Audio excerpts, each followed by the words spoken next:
Singer Mangli మరో వివాదంలో చిక్కుకున్నారు. 10 కోట్ల రూపాయల భారీ మోసం చేయడమే కాకుండా ఒక న్యాయవాదిని బెదిరించారనే ఫిర్యాదు అందడంతో మంగ్లీపై కేసు నమోదైంది. ఈ కేసులో మంగ్లీతో పాటు ఆమె సోదరుడు శివ, ఒక ప్రముఖ దర్శకుడి పేరు కూడా వినిపిస్తోంది. అసలేం జరిగిందంటే, మైక్రో ఫైనాన్స్ పేరుతో సుమారు 100 మంది అమాయకుల నుంచి భారీగా డబ్బులు వసూలు చేశారనేది మంగ్లీపై ప్రధాన ఆరోపణ.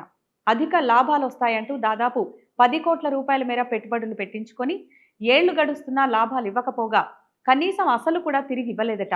దీంతో బాధితులంతా న్యాయవాది సుబ్బారావును ఆశ్రయించారు. అయితే తన క్లయింట్ల డబ్బులు తిరిగివ్వాలని న్యాయవాది నిలదీయడంతో అసలు కథ మొదలైంది. బాధితుల తరఫున పోరాడుతున్న న్యాయవాది సుబ్బారావుకు మంగ్లీ టీం నుంచి బెదిరింపులు వచ్చాయట.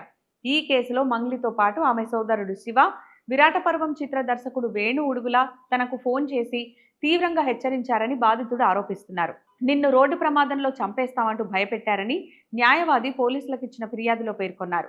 ఈ వ్యవహారాన్ని సీరియస్ గా తీసుకున్న పంజాగుట్ట పోలీసులు మంగ్లీ, శివ, వేణు ఉడుగులపై పలు సెక్షన్ల కింద క్రిమినల్ కేసులు నమోదు చేశారు.